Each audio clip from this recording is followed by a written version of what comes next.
Welcome back to the Malted Man Cave. I'm Keith. I'm Dave. Tonight we're reviewing a limited edition from Islay.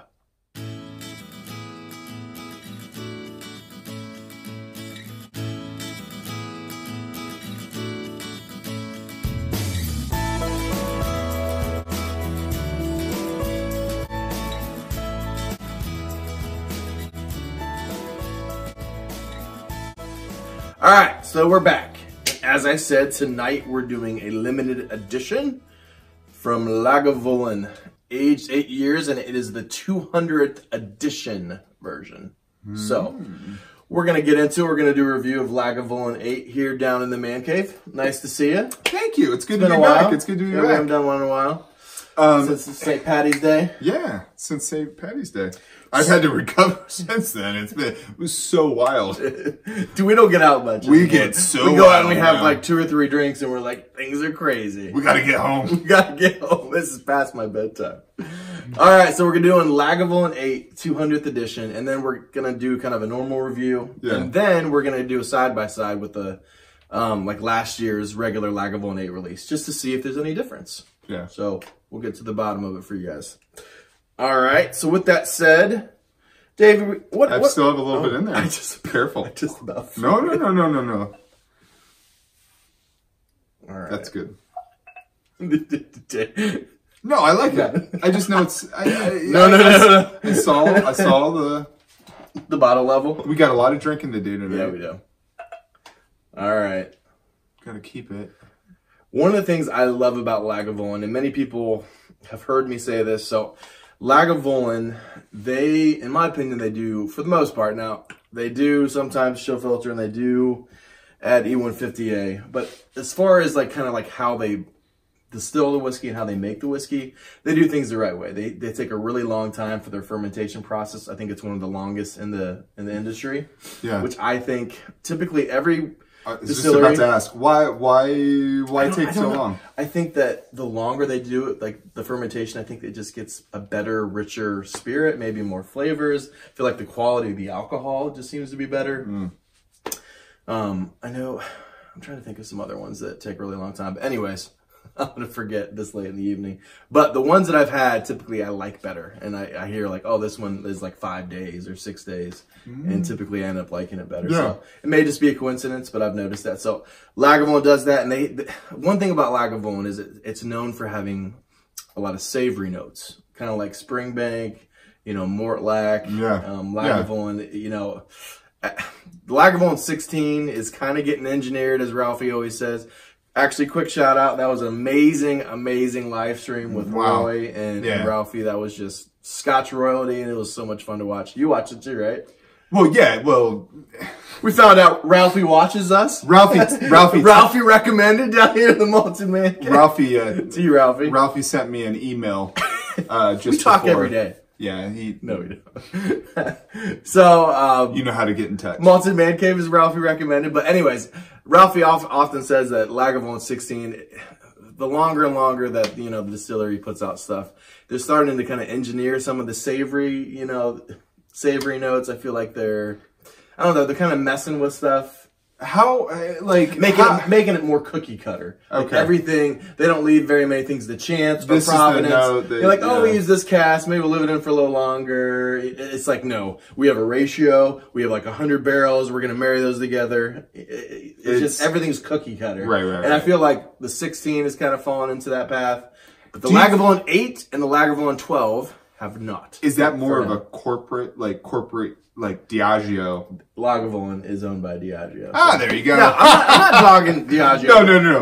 But that's a very corporate. That's a very business way of way less loss. And I do appreciate them making some attempts to have consistency in the product. So you don't like, I really like this, and then you buy it and it's not as good. But for me, some of my favorite whiskeys are ones that they just kind of take chance and providence, and they kind of just let the whiskey do its thing. Yeah. So, anyways, side sermon over. So, Lagavulin 8 200th edition. What do you get on the nose?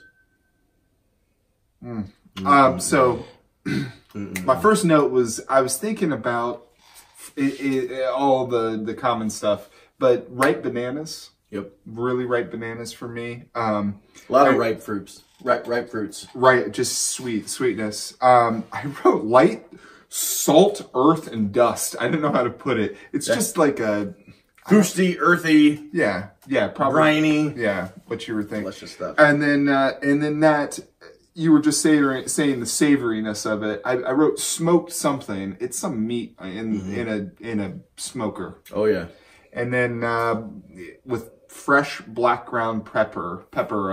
Yep. All over the top of it. Yeah, So it's a great little little sniffer. Yeah. So I got a lot of notes. So be ready. I'm ready for them. I was short and sweet because you saw Keith was over there. Because we memorize our notes. Yeah, we do. No, we don't. They're all ours. They're all authentic, but sometimes we got a little write stuff down so don't forget on camera. Keith's camera is so big that we can write them on the camera itself while we're staring at it. It's gigantic. So, now I've said this multiple times, and I think some people think I'm crazy, but with the Lagavulin 8 and Lagavulin 12, I get this savory umami chicken noodle soup broth. Not all the chicken noodle, but like if you just took the broth from chicken noodle soup, I get it. And I get it strong, and that's why I love it. It doesn't sound like something that you would like love in a whiskey, but with all the pears, mango, pineapple sweetness, and then you got this kind of savory umami stuff to kind of balance it out so it doesn't get too cloyingly sweet. It's freaking fantastic. Then bouillon cubes, kind of along that same line, kind of more like savory umami. Again, like I said, mango, pineapple. It's making me hungry. Just smelling it. Lemon zest, a little bit of adhesive bandages, kind of like you would get like with Lafroig. Peanut oil. Again, vanilla. Brazil nuts. Ooh, I've had Brazil nuts. What is your favorite nut? Right off the top of your head, me, cashew. I don't think it's a nut though, is it? Hold on. I think it's a legume. It just got real. I think it's a legume. I think pistachios and cashews are my second. Pistachios and cashews are is like a peanut a nut or a legume? I have no idea. I don't know what I'm talking about. All right, come back. Legumes? Legume? Is that how you pronounce it? L-E-G-U-M-E? We digress. I see it in my head. So Brazil nuts, like you said, cracked black pepper. Right over that meat. Driftwood. Sea spray, and like I was in the Coast Guard, but then I also grew up in the summers on Kelly's Island, which is an island on the Great Lake Erie. And I was a sailboat instructor, then I drove boats, and it reminds me of like a musty boat cabin or a boathouse where you keep the boats. Shout out North Beach. Things happen there. Shout out North. What do you get on the palate, buddy? Oh man, kind of along the same lines as the bonfire smoke. Definitely sitting around a bonfire just it's all up in you. Remind me of a stiff pull of a cigar. It's right there. And then as I said that, I was like, it kind of has a dirty, grimy, real dirty, grimy feel to it. And it kind of reminds me of a cigarette, like the way a cigarette leaves on you, but with a pull of a cigar. Yeah. I don't know how to put it. Yeah. I can see what you're saying. I put dirty. And then fruitcake, which is probably that sweet, that overly sweet fruit taste that I'm getting. Bro, again, I get that chicken noodle soup broth, bouillon cubes. There's a little sourness. Now, it's not super prevalent, but I get a little balsamic vinegar. Peanut oil again. Brazil nuts. Buttercream icing cake. Or cake icing. Icing cake. Whatever. Cake icing. I swear this is my first one tonight. It's late in the evening when Dave from the cave comes a-calling. Dave from the cave. I'm ready. A little bit of like floral cologne. There's quite a bit of floral there, at least on the palate. I didn't get a whole lot of floral on the nose, but there's definitely there on the palate. Flannel shirt, like a linen or flannel shirt. There's some kind of drying, like a munching on a shirt. Obviously the smoke, barbecue brisket, like you said, a smoked meat of some sort. Man, I like it. I like it a lot. And then there's like a little bit of menthol, something kind of mentholic. Good stuff. What about the finish? So peppery, that's on the tongue as well, but yeah, I think it's that dirty feel. It just kind of coats your tongue. It's maybe medium finish. It fades. It's weird. It starts out like it's going to be long. Yeah, and then it fades. And then, yeah. I think it's the ABV. It feels a little bit higher. Yeah. I think this is, let me find it. Oh, wrong one. This is 48% ABV. We have no information about coloring or chill filtration, so we have to assume the worst. This says, Lagavulin 8. We journeyed through the village of Lagavulin. It's got a dark bottle. Just leave it. I know. I don't think it is colored. All right. But we don't. It's so light. Yeah. You would be shocked if they did. But I can see them dipping their science into it. So for me, the finish is, like I said, it's medium. I thought it was going to be long, but then it's medium. Tricks and it fades. Yeah. It's a strong. It's one of those. Yeah. Go, go, go, go. Lemon zest. Again, the chicken noodle soup broth, bouillon cubes, little slight drying, oakiness with a little bit of that cracked black pepper. It's good stuff. All right, Malted Man Cave Mark, what are you going to give this before we test the other Lagavulin to see if this is actually better? I think I've liked most of the Lagavulins I've had. I do believe. This is a strong 80, an 88 for me. That's exactly where I was going.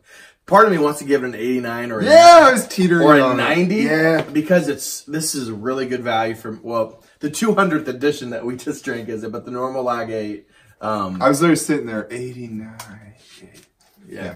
It's you know, I'm going to pop it up to an 89 just because of the price for the normal Lagavulin 8s, which we're going to find out if there's much difference. Sneak peek.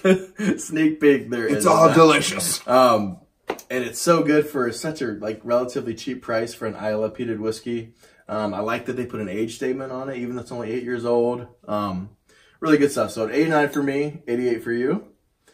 Before we get to the question of the night, let's see how the regular Lagavulin 8 stacks up to this 200th edition version. All right, Merv.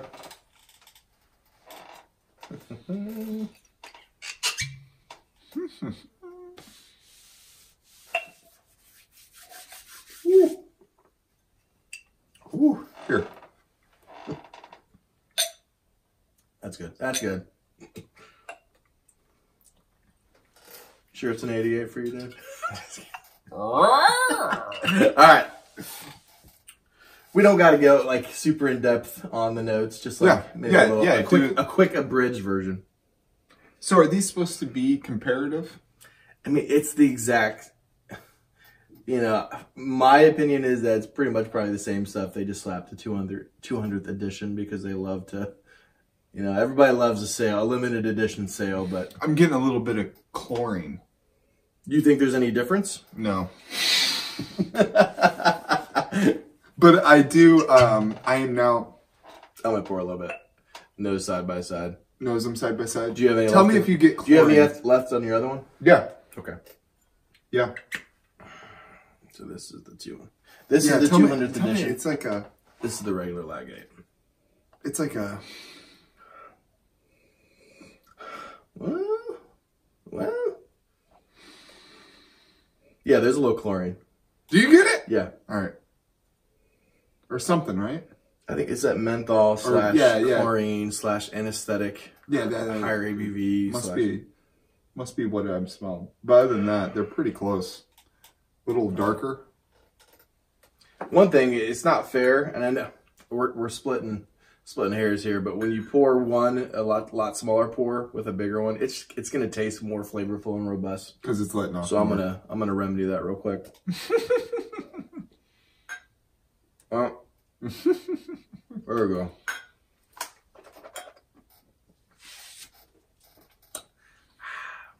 That's good stuff. Again, it's all the savory, bouillon cubes, chicken noodle soup broth, adhesive bandages, lemon zest, pineapple, pears. Yeah. Black pepper. Maybe a little less of the, no. You know what? It seems a little less savory. Yeah. The 200.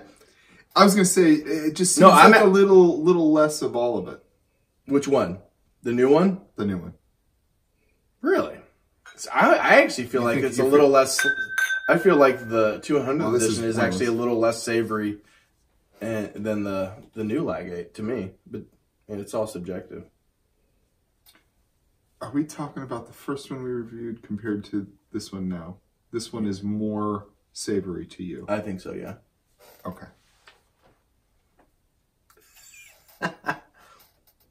All right. So, pretty much all the same notes. I actually think the new one is actually a little bit more savory. I may even like it a little bit better on the nose. All right. Going in for the palate. So is this going to be like a surprise? Because you said, it's not worth it. No, not okay. Just kidding. I paid the exact same price for these, but now that it's passed, the 200th edition is going to sell for more just because it's a collectible. So, yeah, I definitely don't. Let's not spoil it. So, matchsticks. I think matchsticks, like burnt twigs. It's good too. Yeah. I think for me, Dave's notes for this one: good matchsticks. Such a connoisseur, Dave. Yeah, chlorine. It's in there, man. I taste it. You know, I smell it. You know what? To me, these are about the exact same. The only difference is I think the newer Lagavuls seem to have a little bit more umami savory notes. This, I mean, the 200 edition, this one does as well. It just seems a little bit more prevalent. Yeah, I would agree. Yeah? Yeah. I'd probably give it about the same score. I'm going to give it an 87. Oh, the new one? You don't like it as much as the 200 edition? No, this isn't a psychosomatic Rage Against the Machine, Rebel without a cause, you really? No, it's about the same.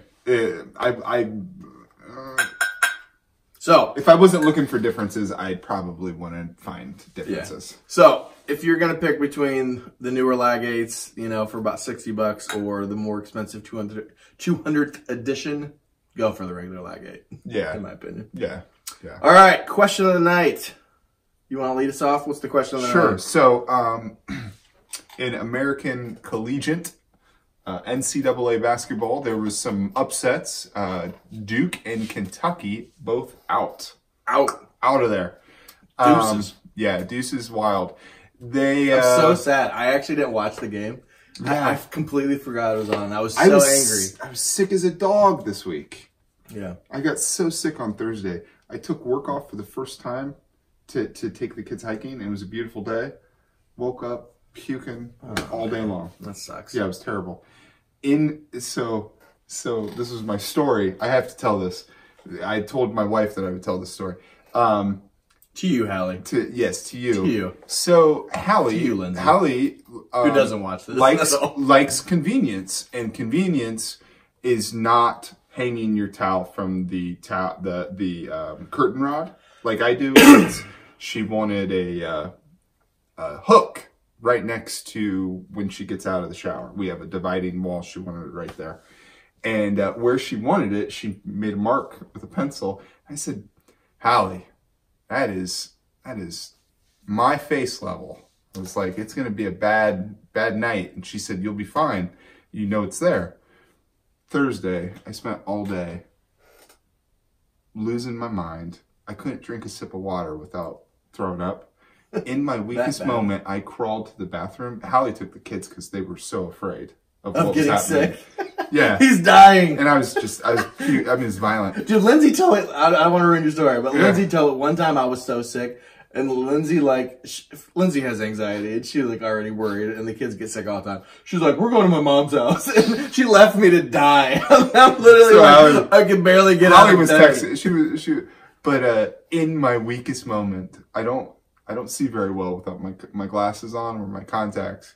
And I'm struggling to get to the bathroom to take a shower because I just thrown up on myself.